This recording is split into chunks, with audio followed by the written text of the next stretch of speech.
Oke, kita kembali lagi ke materi perkuliahan kita, yaitu tadi kebutuhan psikologis pada ibu hamil. Nah, tadi yang ketiga kita sudah membahas rasa aman dan nyaman selama kehamilan. Selanjutnya untuk memperkuat kehamilan si ibu tadi, maka kita harus memikirkan hal-hal yang positif. Jangan kita pikirkan hal-hal yang negatif, buang jauh-jauh pikiran jelek, pikiran buruk. Itu akan membuat kita menjadi cemas, fisik kita menjadi cemas, psikologi kita juga menjadi cemas.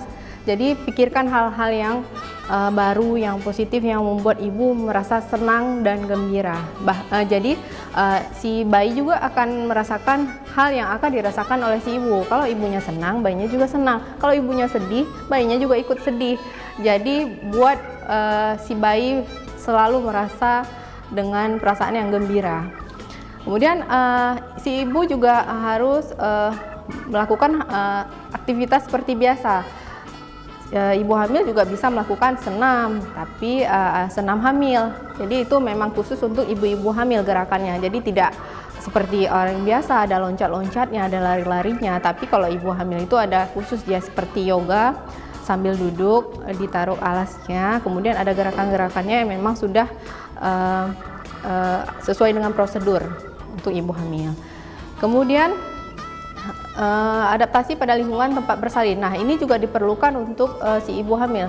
Ibu hamil ini dia untuk memeriksakan kehamilannya itu, baik itu di pelayanan kesehatan apa saja, dia juga harus melihat dan membuat pikiran dia maunya melahirkan itu seperti apa, siapa yang nolong, siapa yang mendampingi, itu sudah bisa dipikirkan selama kehamilan. Jadi dia bisa melihat di mana dia akan melakukan persalinan nantinya. Kemudian yang keempat, persiapan menjadi orang tua. Nah, untuk menjadi orang tua juga sebenarnya hal yang tidak bisa cepat ya, tidak bisa ekspres juga. Jadi kita butuh pengetahuan khusus juga untuk menjadi orang tua yang baik, orang tua yang benar-benar diinginkan oleh si anak tadi. Nah, orang tua itu juga harus diberikan pendidikan tambahan. Nah, sekarang banyak pendidikan untuk bagaimana menjadi orang tua. Ada parenting talk namanya. Itu memang khusus untuk ibu dan ayah, si ibu dan si ayahnya. Kemudian faktor-faktor mempengaruhi proses pembelajaran yaitu motivasi, informasi yang tepat, cara penyampaian informasi, lingkungan yang belajar juga menjadi contoh. Pengalaman-pengalaman orang lain juga bisa menjadi contoh untuk menjadi orang tua yang baik. Jadi tidak hanya dari parenting talk tadi, tapi dari pengalaman teman ibunya, dari ayahnya juga perlu untuk bisa dijadikan pembelajaran yang baik. Kemudian pendidikan orang tua ini juga bisa diberikan saat si ibu tadi melakukan pemeriksaan kehamilannya. Kemudian wanita juga harus didorong untuk menghadiri kelas ini. Jadi tidak hanya pendampingnya saja, tapi lebih diutamakan untuk ibu hamilnya itu. Baik itu ada pembelajaran tentang anatomi reproduksi, perubahan tubuh selama hamilnya, tidak nyaman pada ibu hamil yang akan timbul, kemudian bagaimana cara kita mengatasi untuk mengurangi rasa sakit, rasa nyeri, rasa tidak enak pada saat hamil. Itu juga akan diberikan saat kita melakukan pemeriksaan kehamilan atau bahkan ada latihan-latihan untuk ibu hamil. Kemudian ada juga latihan tadi ya, seperti yang saya sebutkan tadi, senam hamil itu dia ada latihan pernafasan, ada latihan relaksasi, bagaimana cara pernafasan yang baik, menarik nafas panjang, kemudian menarik nafas dalam, kemudian hembuskan dengan kencang, dengan cepat. Untuk ini juga bisa dipakai untuk persalinan nantinya. Kemudian nutrisi pada ibu hamil juga harus tetap dijaga. Jadi misalnya nih, kalau misalnya ibunya sedang tidak nafsu makan atau muntah berlebihan, kan kita merasakan apapun yang ada, nggak usah makan lah karena nanti pasti keluar lagi. Tidak boleh juga seperti itu. Jadi memang betul-betul dibuat apa yang ingin ibu makan sebaiknya diperhatikan juga gizi seimbangnya. Jadi walaupun akan keluar lagi, tapi setidaknya dipaksa makan. Baik itu nasi, sayur, buah, apapun yang ingin ibu makan, silahkan dimakan, diberikan saja. Kemudian jangan diberikan zat-zat yang larang pada saat hamil, ada obatan, zat kimia, kemudian yang jamu-jamuan itu baiknya dihindarkan dulu.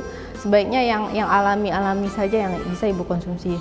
Itu untuk tumbuh kembang janin juga. Jadi kalau misalnya juga banyak sekali zat kimia yang masuk ke tubuh ibu saat dia hamil, takutnya nanti berpengaruh buruk terhadap janinnya. Kemudian bisa diberikan tanda-tanda persalinan. Itu proses kemajuan persalinan, kemana perginya, apa yang dilakukan, kemudian apa yang dibawanya ke rumah sakit, atau apa yang diharapkan nantinya saat bayinya sudah lahir.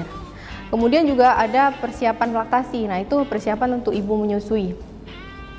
Nanti kita buka pikiran si ibu juga kalau misalnya persiapan laktasi itu seperti apa, posisi bayinya seperti apa, posisi ibunya seperti apa, kemudian bagaimana supaya si ibu tetap lancar, itu juga akan diberikan pengarahan untuk si ibu. Kemudian persiapan untuk bayi di rumah, itu apabila bayinya sudah lahir nantinya, jadi persiapan untuk di rumahnya itu seperti apa, bajunya, popoknya, selimutnya itu sudah boleh disiapkan di trimester ketiga, yaitu di akhir kehamilan 7, 8, bahkan sampai 9 bulan sudah bisa siapkan. Kemudian untuk kenyamanan si ibu juga kita harus memperhatikan personal hygiene-nya, yaitu perawatan payudara, perawatan perineum, dan perawatan tubuh si ibu. Nah, itu juga harus dijaga kebersihannya, mandi 2 kali sehari, sikat gigi, kemudian keramas, ganti baju apabila badannya sudah gerah, keringetan, jadi harus ganti bajunya berapa kali, pakaian dalamnya berapa kali harus diganti. Nah, itu juga harus diberitahukan. Kemudian kita juga harus beritahu tanda-tanda bahaya dalam kehamilan, tanda-tanda bahaya dalam persalinan, bahkan tanda-tanda bahaya juga dalam masa nifas. Kemudian untuk pelajaran postpartumnya itu diharapkan sebelum melahirkan itu juga harus check up. Ibunya juga harus melakukan pemeriksaan ibu hamil. Dia kalau misalnya ibu hamil itu ada 4 kali pemeriksaan yang dianjurkan, yaitu trimester pertama 1 kali, trimester 2 1 kali, dan trimester ketiga ada 2 kali. Jadi apabila si ibu juga rutin untuk periksa setiap bulan sekali, itu lebih bagus lagi. Oke. Kemudian ini juga ada persiapan sibling. Nah, ini yang paling berat saat ibu hamil anak kedua lah. Kalau misalnya untuk yang pertama masih ada yang belum cemburu nih. Nah, kalau misalnya untuk anak yang kedua dan untuk anak yang berikutnya, nah ada si saudaranya, saudara kandungnya yang akan merasa kecemburuan itu. Dia bisa merasa cemburu diambil ayahnya, diambil ibunya itu. Jadi persiapan siblingnya juga harus diberitahu kepada si ayah dan si ibunya. Misalnya nih, kita bawa nih si kakak atau si abangnya ikut untuk memeriksakan kehamilannya. Jadi dia juga merasa diberitahu oleh ibunya bahwa ini ada adiknya nih di dalam perut mama, perut ibu, kayak gitu. Jadi dia betul-betul merasa dia juga dilibatkan di dalam kehamilannya itu. Jadi dia pun merasa juga tidak membuat dirinya cemburu gitu. Kemudian misalnya waktu si dokter atau si bidan yang melakukan pemeriksaan jantung janinnya nih, pergerakan janinnya, nah boleh si ibu mengajak si kakaknya tadi untuk memegang perut si ibu. Nah, coba pegang nih perut ibu, ada yang gerak-gerak nih, ini adiknya kamu, gitu. Jadi betul-betul komunikasi yang baik yang membuat si anak percaya bahwa dia nanti kalaupun punya adik, dia juga tidak akan ditinggalkan oleh orang tuanya itu. Gitu. Jadi sebisa mungkin buat komunikasi yang terbaik. Kalau misalnya ada saja yang membuat komunikasi yang tidak baik, jadi dia akan merasa dia tidak dibutuhkan lagi, dan dia akan nantinya kalau bayinya sudah lahir, nah siap-siap aja nih Bu, pasti si kakaknya yang tidak mau main dengan adiknya, bahkan adiknya bisa dipukul. Oke. Sampai di sini pertemuan perkuliahan kita pada hari ini, dan kita akan lanjutkan di minggu depan.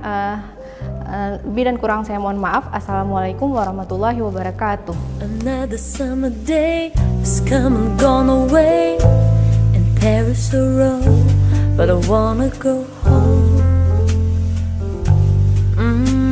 Home. Maybe surrounded by a million people, I still feel all alone. Just wanna go home. Oh, I miss you, you know. I've been keeping